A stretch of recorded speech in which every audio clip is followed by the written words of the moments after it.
ಆತ್ಮೀಯ H60 news ಅರ್ಥಾತ್ ಸೀತಾರಾಮ್ ನ್ಯೂಸದ ವೀಕ್ಷಕರೇ, ನಾನು ನಿಮ್ಮವ ಎಂ ಆಯುಧ ಮಲ್ಲಪ್ಪ ಜೊತೆವರು. ತಾವು ಈಗ ಸುದ್ದಿಗಳ ಲೋಕಕ್ಕೆ ಎಂಟ್ರಿ ಹೊಡಿತಾ ಇದ್ದೀರಿ. ಈ ಸುದ್ದಿಗಳನ್ನು ಪ್ರತಿಯೊಂದು ನೋಡೋ ಜೊತೆಗೆ ನಿಮ್ಮ ಅಭಿಪ್ರಾಯಗಳನ್ನು ಹಂಚ್ತಾ ಇರಿ. ಯಾಕಂದರೆ ಈ ಸುದ್ದಿಗಳು ನಿಮಗಾಗಿ, ನಿಮ್ಮ ಬದುಕಿಗಾಗಿ, ನಿಮ್ಮ ವೈಚಾರಿಕೆಗಾಗಿ, ನಿಮ್ಮ ತಿಳುವಳಿಕೆಗಾಗಿಯೂ ನಿಮಗೂ ಗೊತ್ತು. ಜೊತೆಗೆ ನಮಗೂ ನಿಮ್ಮೊಂದಿಗೆ ಇದೊಂದು ಮಾತಾಡುವಂಥ ಜೊತೆಗೆ ಸುದ್ದಿಗಳನ್ನು ಬಿಡುವಂಥ ಕೆಲಸ. ಈ ಕೆಲಸದಲ್ಲಿ ನಾವು ನಿಮ್ಮೊಂದಿಗೆ ಇದ್ದೀವಿ ಅಂತ ಹೇಳ್ತಾ ನೋಡ್ತಾ ಇರಿ ಸುದ್ದಿಗಳನ್ನು.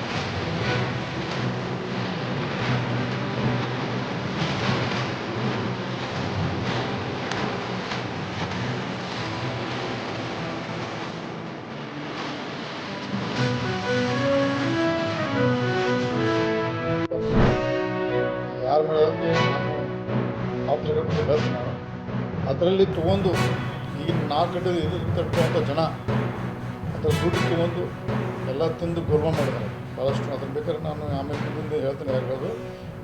ಅದು ಒಂದು ಕಾಂಗ್ರೆಸ್ ಪಕ್ಷದ ಆಯಿತು, ಅದನ್ನು ನಾವು ಮಾಡಿದ್ದು ಲಕ್ಷ್ಮೀ ತಪ್ಪು. ಕಾಂಗ್ರೆಸ್ ಪಕ್ಷದ ಪ್ರತಿಯೊಬ್ಬ ನಾನೇ ಒಬ್ಬ ಅದರ ಎಲ್ಲ ಶಾಸಕರ ಅವಾಗ ಯಾರೇ ಶಾಸಕರು ಎಲ್ಲ ಶಾಸಕರು 20-25 ಲಕ್ಷ ಎಲ್ಲ ಕೊಟ್ಟು ಕಟ್ಟಿದ್ದಾರೆ. ಲಕ್ಷ್ಮೀ ಹಬ್ಬಕ್ಕೆ ಎಷ್ಟು ಕೊಟ್ಟರೆ ಗೊತ್ತಿಲ್ಲ, ಅವ್ರಿಗೆ ಏನು ಹತ್ರ ಗೊತ್ತಿಲ್ಲ. ಅದನ್ನು ಇವತ್ತು ಆ ಕಟ್ಟಡ ನಿರ್ಮಾಣ ಆಗಿದ್ದಕ್ಕೆ ಇವತ್ತು ಸುಳ್ಳು ಪ್ರಚಾರ ಮಾಡಿ DK ಶಿವಕುಮಾರ್ ರಾಜ್ಯ ಜನತೆಗೆ ಕಾಂಗ್ರೆಸ್ ಪಕ್ಷದ ರಾಜ್ಯ ಸುಳ್ಳು ಹತ್ರ ಅದನ್ನು ನಾವು ಇವತ್ತು ಖಂಡನೆ ಮಾಡ್ತಾ ಅಂತ ಈ ಸಂದರ್ಭದಲ್ಲಿ ನಾನು ಸಂಕ್ರಮಣದವರು ಓಂ ಪ್ರಕಾಶ್ ಇದ್ರವಾಗ ಅವರು ಓಂ ಪ್ರಕಾಶ್ ಮತ್ತು ಇನ್ನೂ ಮತ್ತೊಬ್ಬ ಸುಪುತ್ರ ಮುಗಿದಿರ್ತಾರೆ, ಅವರಿಬ್ಬರು ಕನ್ವಿನ್ಸ್ ಮಾಡಿ ಆ ಜಾಗ ಬಿಟ್ಟುಕೊಡಿಸಿ ಆಮೇಲೆ ಕ್ಯಾಬಿನೆಟ್ ತಂದು ಅಲ್ಲಿ ಭಾಳ ಕಷ್ಟಪಟ್ಟು ಕ್ಯಾಬಿನೆಟ್ ತಂದು ಆವಾಗ ಕ್ಯಾಬಿನೆಟ್ ಮುಖಾಂತರ ಈಗ RTO ಸಂಘಟನೆ ಕಾಂಗ್ರೆಸ್ ಪಕ್ಷಕ್ಕೆ ಭವ್ಯದ ಆಫೀಸ್ ಜಾಗದಲ್ಲಿ ಆ ಜಾಗವನ್ನು ಸಂಕ್ಷೇಮ ಕೊಟ್ಟರು. ಆದರೆ ಆ್ಯಕ್ಚುಲಿ ಅವ್ರು ಫ್ರೀಯಾಗಿ ಕೊಡ್ಬೋದಿತ್ತು. ಆದರೆ 52 ಲಕ್ಷ ಮಾಡಿ ಮುಂದೆ ಆಮೇಲೆ ಒಂದು ರಿಕ್ವೆಸ್ಟ್ ಮಾಡಿ ನಾವು ಭಾಳ ಅಮೌಂಟ್ ಜಾಸ್ತಿ ರೆಡಿ ಮಾಡೋಕ್ಕೆ ಪ್ರಯತ್ನ ಮಾಡಿದ್ವಿ. ಆವಾಗ ಒಂದು ಈಗ ಆಗಿಬಿಟ್ಟು ಮಾಡಿ ಕಾಂಗ್ರೆಸ್ ಪಕ್ಷ ಮತ್ತು ಸರಿ ಹೋಗಿಲ್ಲ ಹಾಗೆ ತುಂಬ ವರ್ಷ ಅಂತಂತ ಪರಮೇಶ್ವರು ಮತ್ತು ನಾನು ರಿಕ್ವೆಸ್ಟ್ ಮಾಡಿದಾಗ ನಾವು ಒಂದೇ ಹಂತಲ್ಲಿ 54 ಲಕ್ಷ ಭಾಳ ಆಗ್ತದೆ. ಅದನ್ನು 2 ಪಾರ್ಟ್ ಮಾಡಿಕೊಟ್ರು, 27 ಲಕ್ಷ 2 ಪಾರ್ಟ್ ಮುಖಾಂತರ ಮತ್ತು ಆದೇಶ ಮಾಡಿ 2000 ಒಂದು ಫಸ್ಟ್ ಕಂತು 27 ಲಕ್ಷ ಬೆಳಗಾವಿ ಕಾರ್ಪೊರೇಷನ್ ಖರೀದಿ ಕೊಡಬೇಕು ಅಂತ ಆರ್ಡರ್ ಮಾಡಿ ನಾನೇ ಸ್ವತಃ ತಿರುಗಾಡಿ ಎಲ್ಲ ಆರ್ಡರ್ ಮಾಡಿ ಅವ್ರು ಮಾಡಿ 27 ಲಕ್ಷ ರೂಪಾಯಿ ನಾನು ತುಂಬಿದೆ, ಖರೀದಿ ಮಾಡಿಸೋದು ಸ್ವಂತ 27 ಲಕ್ಷ. ನಾನು ದಿಲ್ಲಿಯಲ್ಲಿದ್ದೆ, ಒಬ್ಬರ ಮುಖಾಂತರ ತುಂಬಿಸಿ ಆಮೇಲೆ ಅವ್ರು ನನಗೆ ಕೊಟ್ಟೆ. ಅದನ್ನು ಕೆಲವು ಒಬ್ಬರು ಹೆಸರು ಹಾಕಿದ್ರು ಕೊಟ್ಟೆ ತುಂಬಿಸಿ. ಆಮೇಲೆ ಸಂದರ್ಭ ಖರೀದಾದಂದ್ರೆ ಭಾಳಷ್ಟು ನೆನಗುಂಬಿತ್ತು, ಅದು ಬೆಳ್ಳಿನ ಆಗಿಲ್ಲ. ಆಮೇಲೆ ಮುಂದಿನ ಹಂತದಲ್ಲಿ ನಾನು ಮಂತ್ರಿ ಆದ ನಂತರ ಬೆಳಗಾವಿ ಜಿಲ್ಲಾ ಉತ್ಸವ ಆದ ನಂತರ ಮೊದಲು 1 ಕೋಟಿ ರೂಪಾಯಿ ಕೊಟ್ಟು ಮತ್ತೆ 1,20,00,000 ರೂಪಾಯಿ ಕೊಟ್ಟು ನಾನು नॉमिनेशन फाइल हो गया है। और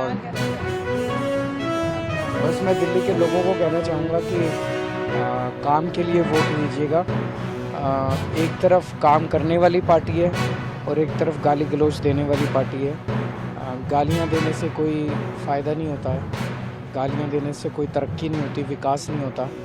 हम इस बात पे चुनाव लड़ रहे हैं कि हमने पिछले 10 साल में क्या काम किया, आगे 5 साल में क्या काम करेंगे, हमारा दिल्ली का विजन क्या है। हम इन चीज़ों पे चुनाव लड़ रहे हैं। और वो दूसरी बीजेपी जो है वो इस बात पे केवल सुबह से शाम तक हमें गालियाँ देती है। तो काम के लिए वोट दीजिए, शिक्षा, स्वास्थ्य, बिजली, पानी, सड़क, इन चीज़ों के लिए वोट दीजिए। कई सारे काम किए हैं, अभी कई सारे काम बाकी हैं, करने भी हैं।